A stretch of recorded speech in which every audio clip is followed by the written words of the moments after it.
Hey, Bruriyah. I'm so excited to have you on the podcast today. This has been a long time coming. I am so happy to be here. So happy to be here. And as I was just telling you before we started recording, I feel like it's just such a treat just to get to talk to you like this. And it's like, ooh, lucky everyone else that they get to listen in. Yes, exactly. Yes.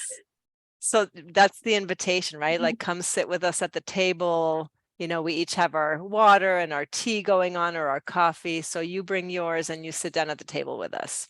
So, yeah. So I am so interested to get into your what I recently called your magnum opus, like your big work, which is Trauma Informed Manifestational Arts, or TIMA. So yeah, so start wherever you want to start talking about that. Thank you so much. I'm so happy to have the opportunity to talk about this. And I really just appreciate how you were able to see me and to see that that's what this is. Like, you just coining it my opus the other day, like it really did something for me as I was birthing work with related to this into the world. So this has been for sure the evolution of years and years of self-study.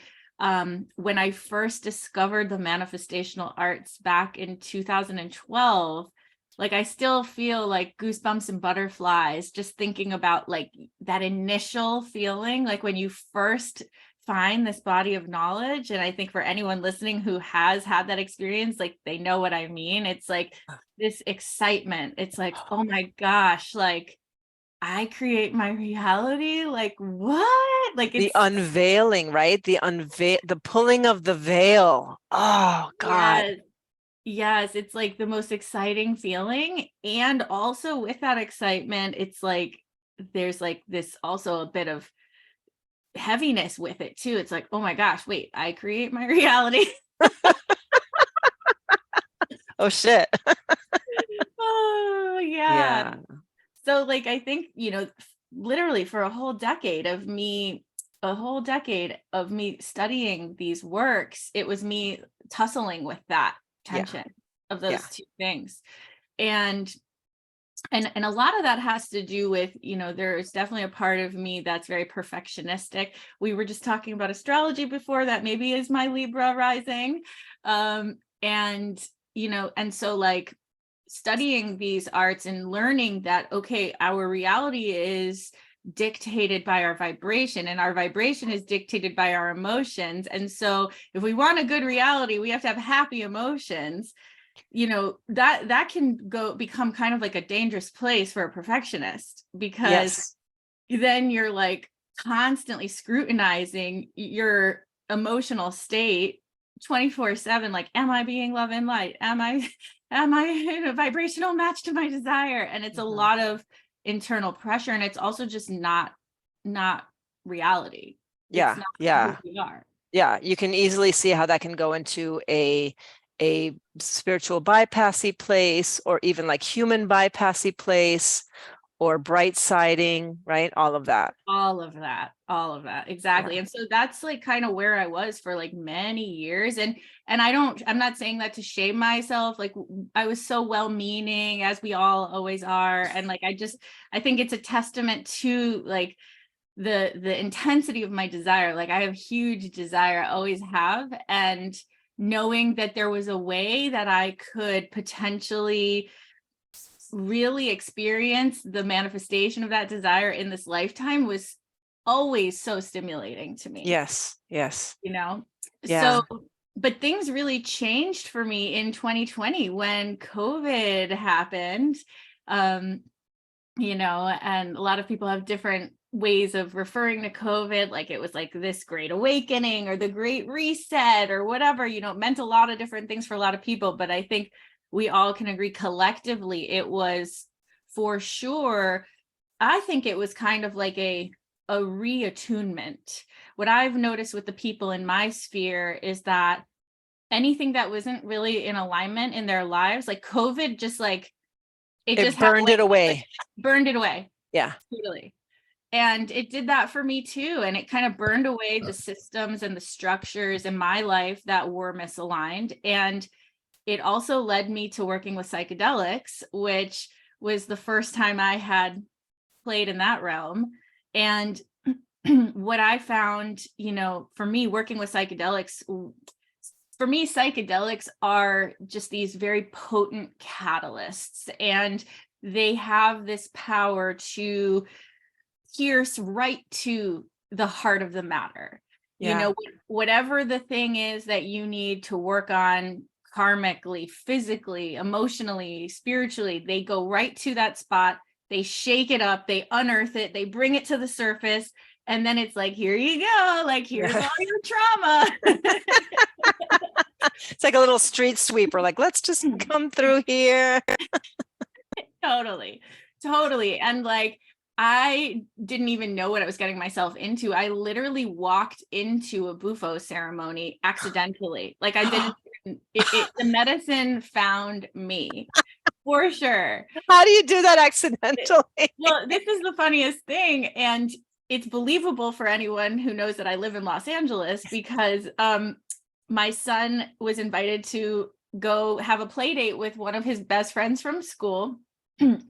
So I brought him to the home. It's this gorgeous, gorgeous house up in Topanga Canyon, like, oh, just breathtaking. And the two kids, they went off to play. And then I was friendly with the mother.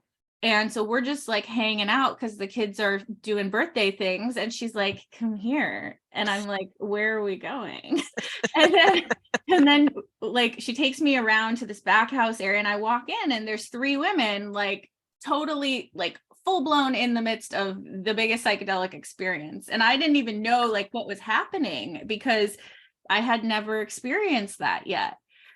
So like, yeah, that was definitely my initiation into this very magical world. And what psychedelics did for me, I like literally feel that my initial awakening in 2012, when I realized that I'm the creator of my reality, in a certain way, it was, I'm not dismissing that or minimizing that. It was very powerful.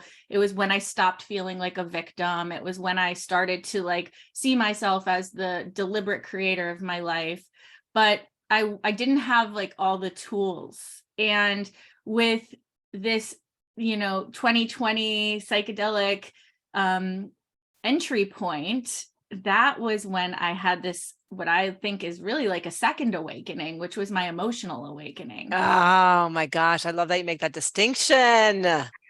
Yes, and you've been in that world for much longer than me, so you know the distinction for sure. Yeah. So, then like that's what led me down this rabbit hole of, okay, I've unearthed all this trauma, and I've had a lot of trauma. Pretty much my whole life has been one long string of traumatic event after traumatic event. And I was really adept at suppressing it. I was probably just mostly dissociated and numbed out from a lot of it. And then all of a sudden it's like all being brought up to the surface. And I'm like, oh, okay, I guess we have to deal with this.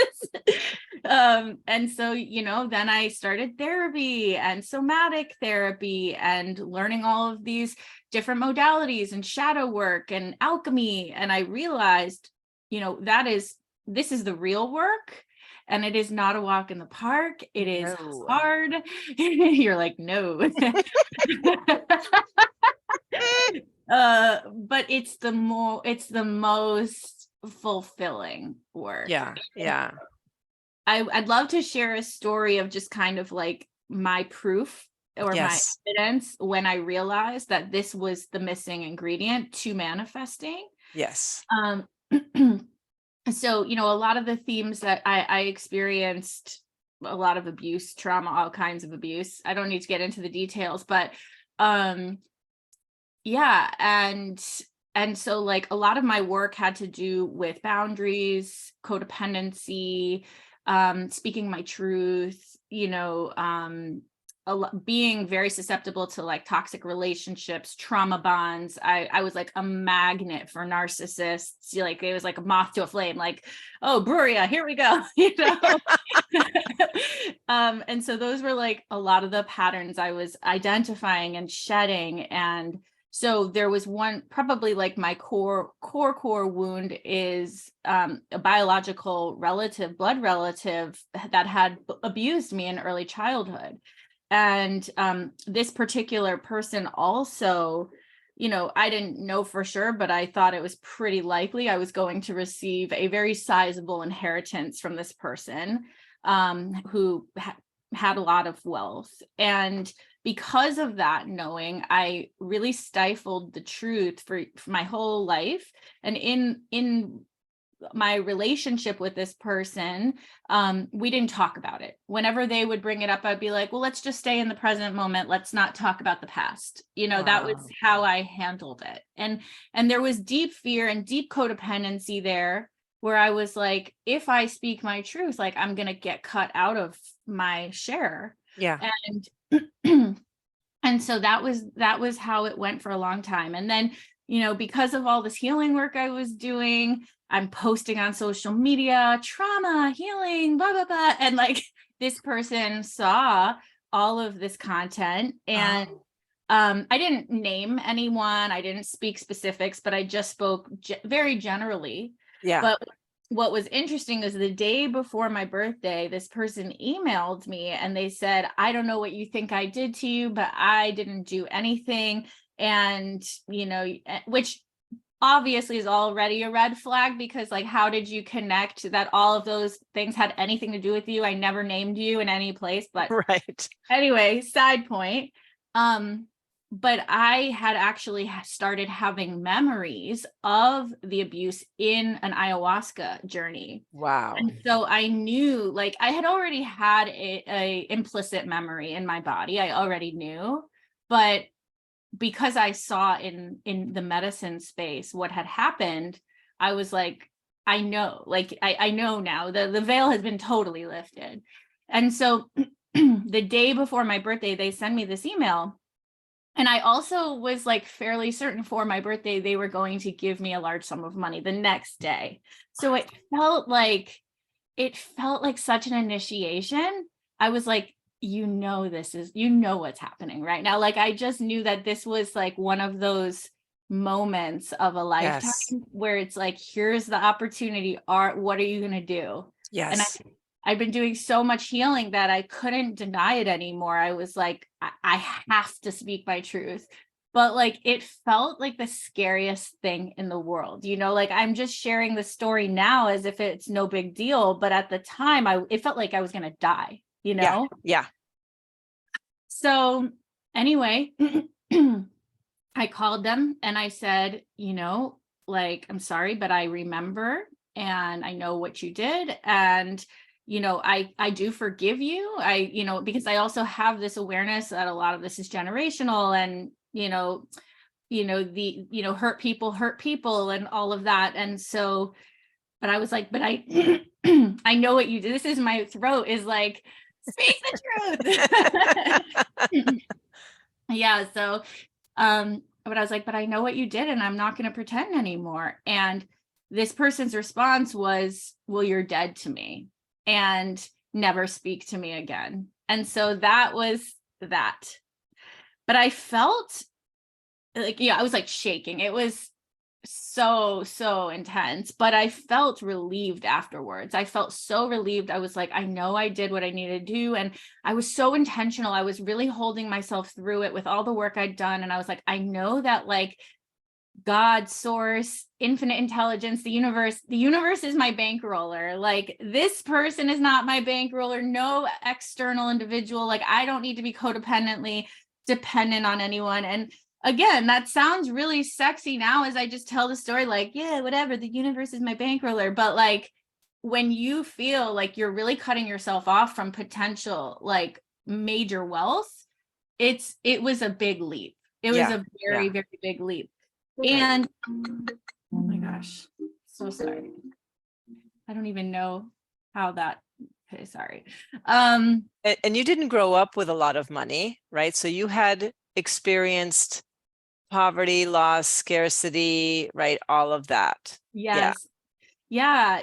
Like I would say, I can't say I grew up impoverished. We were definitely, middle class, but I would say we were lower middle class. Yeah. And so much what I've learned now, so much about, so much about wealth and abundance is how we relate to it. And so Yes. we might have even, I don't really know like what my parents really had, but we might have had more, but the feeling was that we were in poverty. The Yeah. feeling was that it was just scarcity, yeah, that was just kind of the narrative around money in my Yes. household. Yes. It's important to make that distinction. Thank you. Yeah. So anyway, the end of that story was that very soon after I had made this really difficult decision and I really spoke my truth and I like walked through the initiation, I manifested from a completely unexpected, not at all, even rational, not even a rational source, the largest sum of money I ever received in my life, which was I manifested $300,000 in 1 month, which was just last year. And it was so clear to me that that was the result of me speaking my truth. Yes. And so I share this story because a lot of people, I think, have the sort of misunderstanding that in order to manifest, you have to, just think positive thoughts and love and light. And there is an importance to, yes, like casting your vision, knowing what you want, being intentional, believing it's possible, all of that, that's still true. But we have these unconscious, repressed, shadowy parts to our story and to our, our wiring around worthiness, money, wealth, abundance. And if we don't really face those beasts head on through integration, then we're going to unconsciously perpetuate those narratives over and over. And that's really what TIMA, Trauma Informed Manifestational Arts, is all about. It's about holding it all. It's about holding the duality and recognizing that the light and the shadow are equal parts that are both necessary in this process of creation. Mm-hmm, mm-hmm. Yeah, and it's like when I was listening to a recording you did on TIMA training, that's actually offered inside of the Wealthy Woman Vault. I was marveling at how similar our work is and how we just talk about it in different ways. And part of the reason why you and I, like, we click is like because we understand the unconscious, we understand the shadow, we understand how to show up, and we have that emotional piece of like how to lean into the discomfort of those emotions as a way to clear / release them, right? If we think about it as release, but really it's about integration. It's really about being able to hold them all, hold the dimensionality of who you are and all of these facets, some of which we've learned to disown or like sort of like judge or right make wrong in some way, right? Shame is a big piece, right? Can you talk a little bit about those pieces, about emotions and shame in particular?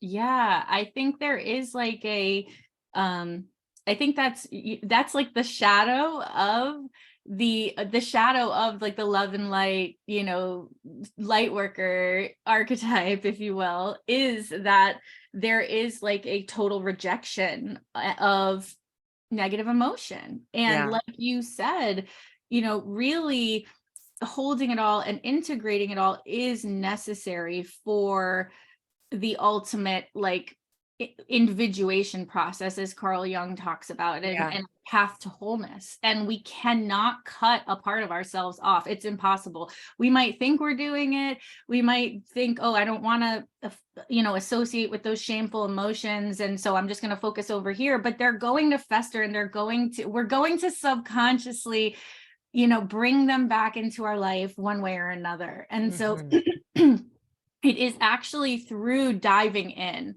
to those emotions, to the shame, to the fear, to the guilt. That is what, yeah, like you said, releases them, but also just creates a whole being, you Yeah. know? And we all know what we resist persists. And so that applies to this too. So actually, I would argue that when we deny ourselves really feeling the feelings and leaning into it, that we're actually making them bigger, you know? Yeah. Yeah. I think that a lot of people think that if we lean into our emotions, we'll make them bigger and then they will run our lives. Exactly. Yeah. And I Yeah. think like intention is everything. Yeah. You know, I think if we're just like, there's a difference between just like whining and complaining and like, oh, life sucks, I hate it. Rah, rah, rah. There's a difference between that and being like, oh, like I noticed this heavy emotion coming up right now. What is that? With curiosity and like, okay, like what is it trying to communicate? If this emotion could speak, what would it say? You know, what can I do to move through it? How can I let this part know, you know, feel acknowledged? Because ultimately all of our parts are there as adaptive strategies to protect us, because at one point in time it did, you know? And so rejecting any part of ourselves is not loving our entire being. And Yes. that's where the alchemy comes in, as being like, I see you and I accept you and I embrace you and I love you as a part of the entire whole. And like, how can I work with this and alchemize this so that it isn't running the show? Yes. Yes. And when I think the distinction, the wonderful distinction that you make in, for the people who are afraid of getting lost in the emotion and drowning in it, is the process you just described is of this observer self, or this expanded self that is like the one that notices, the one that sort of is not directing, but observing and guiding what's happening internally, Yes. right? There's like a little bit of distance there. Yeah, I'm so glad you just like picked that up, because I think that is the big distinction. Like when I said intention, it's really that it's mind, it's having consciousness, it's having Yeah. conscious awareness, right? So if we're just being run by the emotion and we're completely identified with it, then yes, it's running the show. But Yeah. if we do have that observer, mindful awareness and with loving awareness, and we see it's our higher self that's really the one in charge, then we can even do things like inner child work and holding that part and nurturing those parts so they feel held and integrated with the whole. And that's how it doesn't swallow us up. Yeah. And sometimes I wake up in the morning and I feel some sort of way, like a lot of stuff comes up for me at night in my dreams, and I'll wake up and I'll feel blue, or sometimes I wake up feeling really angry for some reason. And instead of like trying to drill into what it is, sometimes I spend some time doing that, but most of the time I don't. And I'm just like, okay, like let's just move this energy, and to have it be a completely neutral thing. It's just energy. Like, what does the energy want? It just maybe wants to work itself out. Okay, so we'll just like move our body. We'll get on a bike. We'll lift some weights. We'll like let yourself be in that energy and like feel it all the way through. And sometimes it feels like, oh wow, there's like a gold nugget on the other side of that process. And sometimes it's just like, yeah, I just needed to move my body, and now I feel like more open. Now I feel more creative. Like it doesn't have to be this really big, like intensely analytical thing. Yeah, Sometimes we don't need to know where something comes from, but it can be just as easy as giving it space. I love that about you. And I can attest to that as your friend and who spends a lot of time talking to you. You are one of the best people at doing that. Like I just love how you are so on it and you're so self-aware, and you do always feel like what's coming up and you always attend to it. And I just really admire that about you, how you you don't let stuff fester. You don't you're so in relationship with all the parts of you, and it's really beautiful how you do move it through you, even just with physical movement. That's an area where I'd like to grow, and I really admire that about you. Thank you. something that I wanted to bring in is that, when we often talk about manifestation, a lot of times it's associated with money, Mhm. but really, like, it can be anything you want. Anything you want. And something that you brought up earlier is like, when there are parts of us that are disowned or like pulled back, right? Or that we're not aware of, that are festering and running the show, those are the parts of us that can't receive the thing that you desire. Those are the very parts of you, right? That the ones that Yeah. are sort of hanging out in the corner or behind you, the ones that you can't fully see.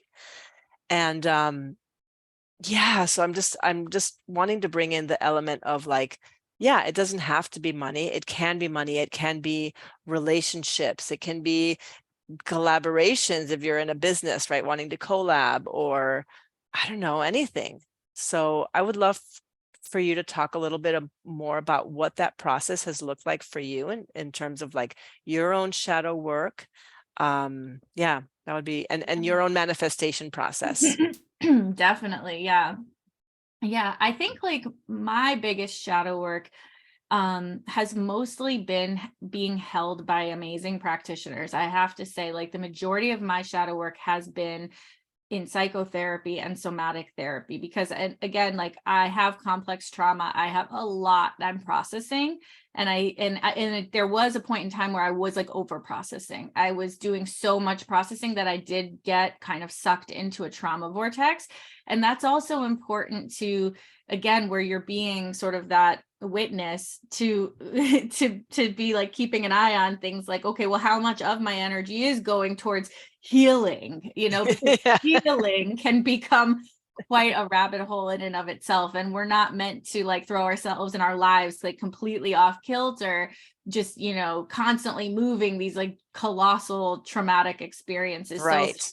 I think like titration is so important, doing a little bit at a time.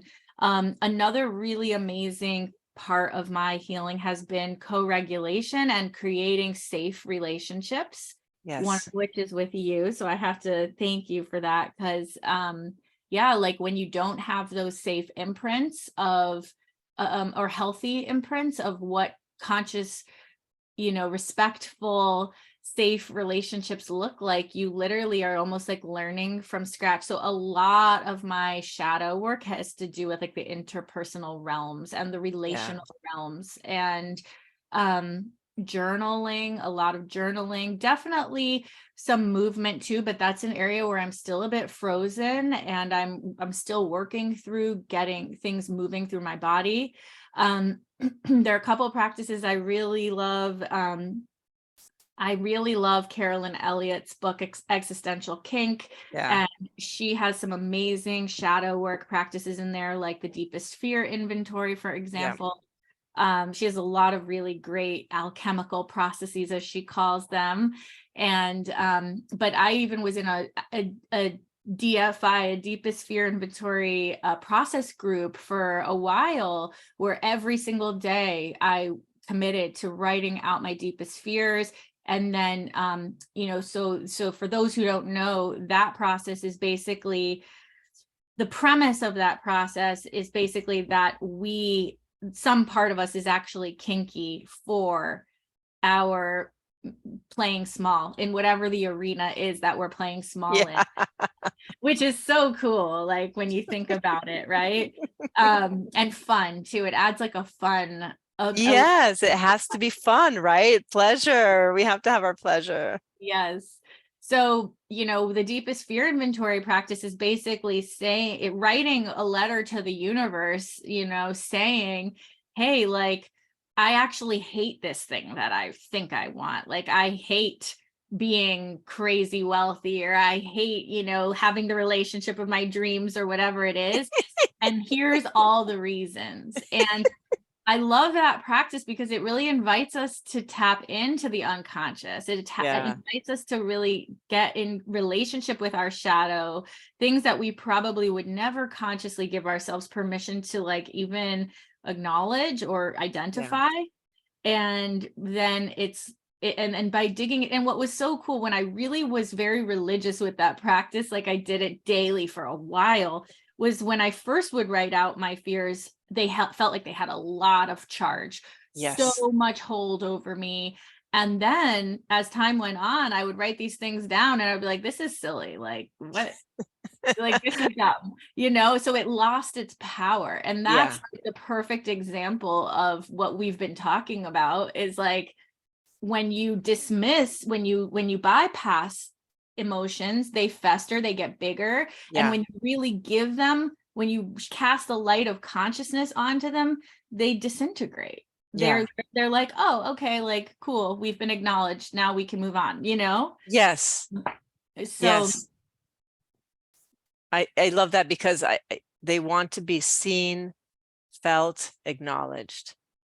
yeah, and one of the things that that has been really powerful, because you mentioned shame before, one of the things that's been really powerful for me on my journey is understanding that shame can only grow in the darkness. So shame thrives when in secrecy, in Yes. closed doors, in when it's being suppressed. And when you literally cast a light of consciousness or just awareness onto it, it loses its power. And Yeah. that's what's so cool about the DFI practice is that Carolyn actually encourages you to read them aloud and be witnessed. And Yes. the person witnessing isn't supposed to offer any coaching or offer any kind of therapy or insight. They're just supposed to literally say, thank you for your honesty. Yeah. And there's just something so, and I feel this in my relationship with you all the time. We send each other WhatsApp memos. And when I send you, if I'm having like a crap day and I send you like, oh, this happened, that happened, and you're just like, I see you in it and I'm holding you in that. And there's just something that it automatically, the charge releases when you're seen. There's something so Yeah. powerful in just making those unconscious parts conscious. Absolutely. Absolutely. No, that's so good. So, like, what is one of your kinks? What is one of your Oh boy, don't even get started on that one. You know what they are. I'm still really working through like the relationship piece. Like, I still am very kinky for the emotionally avoidant, unavailable man, the bad boy. Even with this awareness, I'm Yeah. like so aware of it, and I'm so still kinky for it. Even though like I know I really want like a healthy, secure, respectful relationship, there's just something about those breadcrumbs, Isha, that just like really does it for me. Like, will he be here today? Will he be here tomorrow? Like, I don't know. Like, it's not. So still got a lot of work to do in that Oh, arena. I hear that. Oh my gosh. Yeah. But it's so good to, because manifestation is often presented, especially online, it's presented as like so magical and beautiful, and like, it's made to look really pretty. And when we're feeling like how fucking hard it is, we can feel like a little gaslit, like, oh, that's not what I thought it was going to feel like.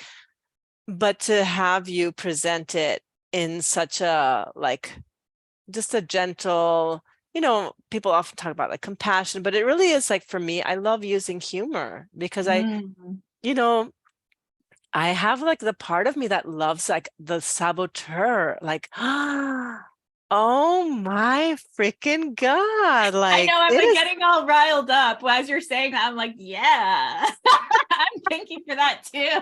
Yeah, because there's a part of me that like loves staying small, because it's so comfortable and hidden, and I don't have any responsibility. I don't have to be a leader. I can just be like a little sheep following.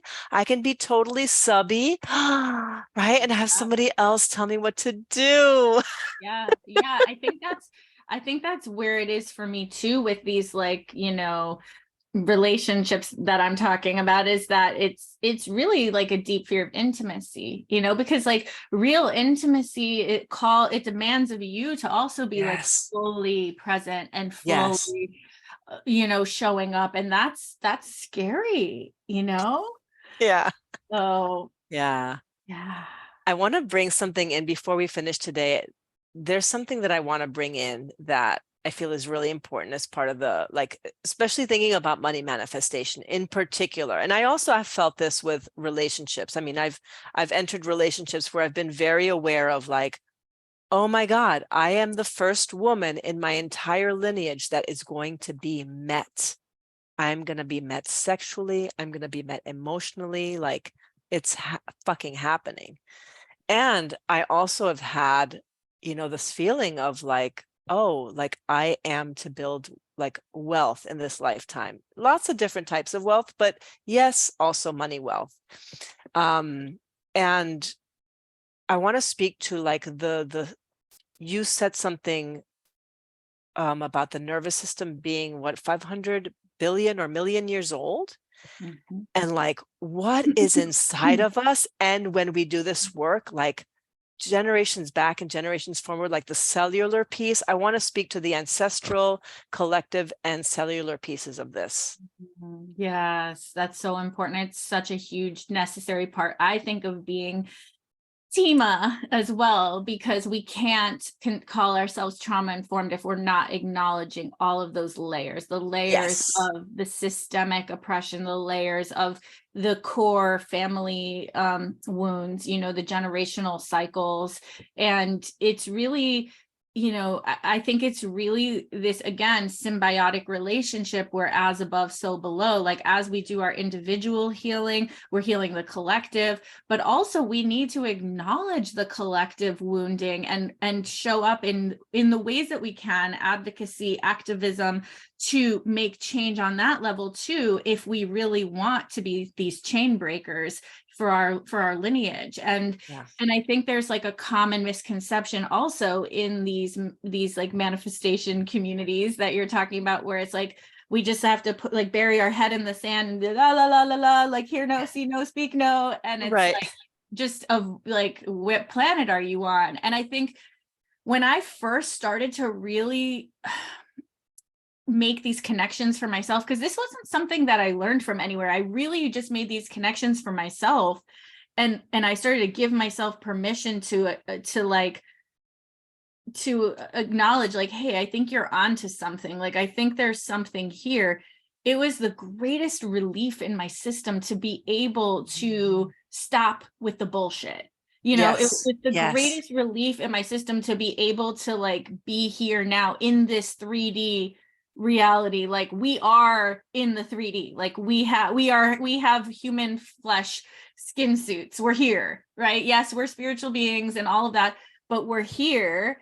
And we're here for a reason. And I think a huge part of that reason is the complexity of all of these layers and systems, and actually, like, playing with that material, diving into that material, like, head freaking on. And, like, when I gave myself permission to do that, I was like, oh, I can breathe, because it is so exhausting to be basically, like, in denial of reality, Yeah. and, like, I am all for, like, having wild, audacious vision that's unrealistic too. Like, that is a part of manifesting, but not at the expense of, like, the world is burning up around me and let me just, like, pretend it's not happening. And again, Yes. it's like, can we hold both? Yeah.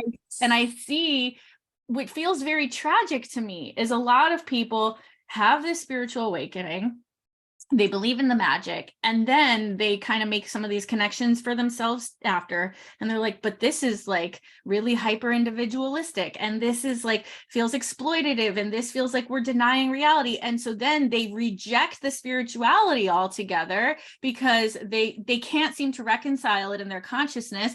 And then they're, like, just, like, making fun of all the, like, manifestation people as if there's no merit there.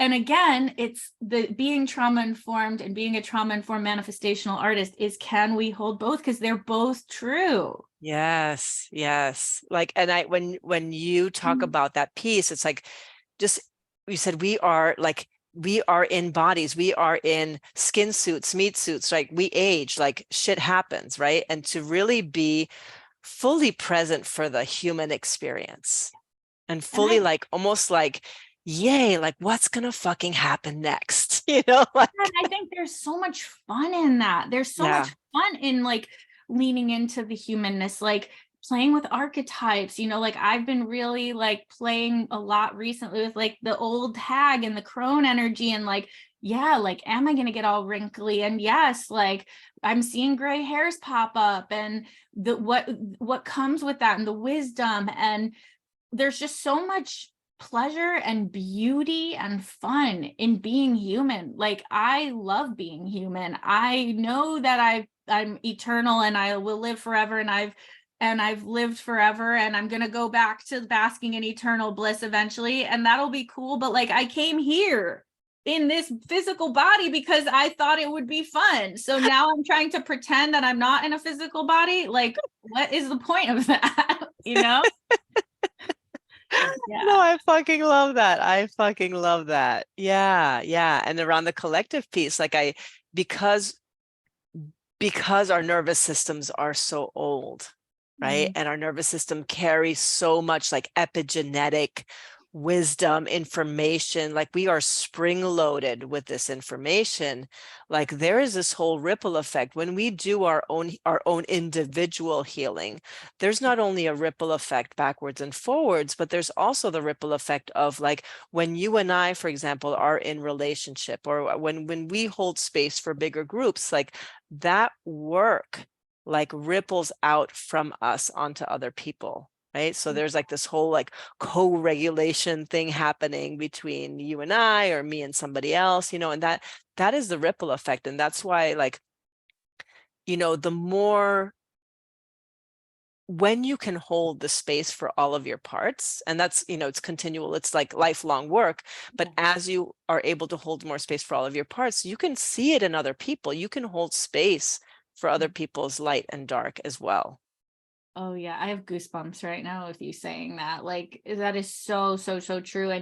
And yeah, like I feel that our generation, like those of us here in this lifetime, like that's our work, is being the chain breaker and Yeah. stopping the pattern, stopping those cycles. And it is hard work because we literally have like our entire family lineage, literally like the momentum of of decades and decades, like hurling themselves at us, Yeah. right, on a cellular level, on a just patterning imprints from our childhood.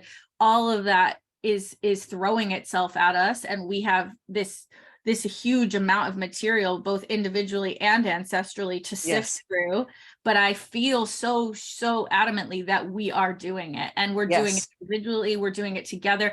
And conversations like this get me so like excited. I feel so stimulated having conversations like this, like knowing there's other humans who are going to hear this conversation in the world and can feel the resonance, and that we're all in this together. We really are. There is a collective field, and what's happening in the collective unconscious, we are all experiencing that together, and we're doing the individual work, but it is all part of the collective work. And that just, it makes me hopeful for the future, which in some ways feels hard to feel with all of like the stuff that's coming, like AI and all of that. Like it's like, holy crap, what is the future? But I feel that at least we're doing our part, right, in like stopping a lot of these cycles so that the next generation doesn't have to struggle the way that we have. Yeah, absolutely. Absolutely. Thank you so much. Yeah. Thank you. Yeah, thank you. This Yeah. is so fun. I could talk to you all day, So, how can people find you? What do you have coming down the pipeline? Yes, thank you so much for asking. So I just started a new IG. So it's Bruriyah, BRURIYAH. And they can also find me on my website, which is bruriyahdeleon.com. And what I have coming down the pipeline is a very magical co-creation with you, which is we are participating in the Wealthy Woman Vault, which is actually going to be released tomorrow, May 1st. Whenever you're listening to this, it's being released May 1st. And it is going to be a collaborative project, which is a compilation of 47 women's offerings on wealth, abundance, prosperity, and really how do we move money through the hands of women on all the planes, both practical money mastery, financial literacy, through financial education, learning about investing, real estate, crypto, gold, so all the practical ways of investing, and then also the emotional and spiritual modalities. There's going to be energy clearings in there, and meditations, and just workbooks and downloadable PDFs, and just it's going to be a treasure trove. And I am so excited thinking about this body of work just reaching the hands of women all across the globe, because I can feel that that is a big part of what Yes. we were just talking about, of this Yes. collective work. Yes, Yes. absolutely. So exciting. So definitely you can find out more info about that on either of our accounts, because I'm sure we're going to be promoting a lot of that over the coming days. And yeah, and I just invite anyone to reach out. Like, if any aspect of this conversation touched you in any way, I just love connecting. I'd love to hear people's stories. And so I'm always available over DM, and I just invite connection and community. So Yeah. yeah. Thank you so much, Bruriyah. What a wonderful conversation. It's so rich. Thank you so much for having me. Such a pleasure.